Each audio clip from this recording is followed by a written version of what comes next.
Hi, welcome to Attainable Green. I'm Jess, and today we're going to do a Zygopetalum haul. Zygopetalums were one of the first orchids that really drew my attention, and it's about time that I expanded this collection.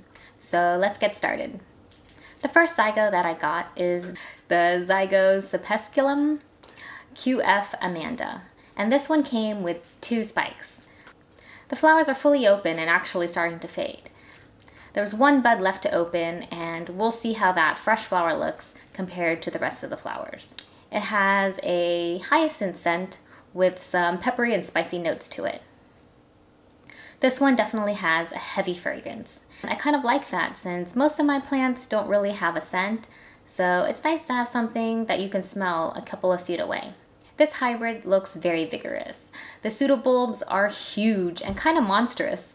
The top of the bulb kind of bulges out from where the leaf joint is, and all of the leaves look very healthy.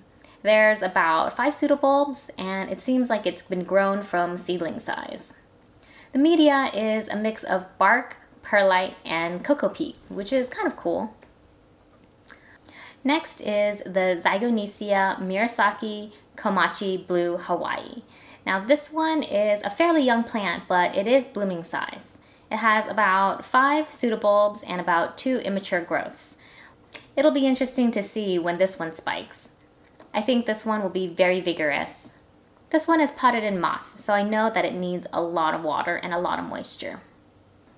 The next one is the Zygonisia Snowbird Kyla. This one is very similar to the Murasaki, but I think the coloration is slightly different. This is a pretty young plant with about 2 pseudobulbs and 1 immature growth and 3 small little growths peeking out. We'll see if it spikes soon. This plant is blooming size, but it looks quite small, so we'll have to see how it grows. All of these plants look very healthy. The leaves are very strong, turgid, and kind of rigid. Compared to the supermarket Zygopetalums, these leaves are very stiff. I think that's because they're probably grown outside.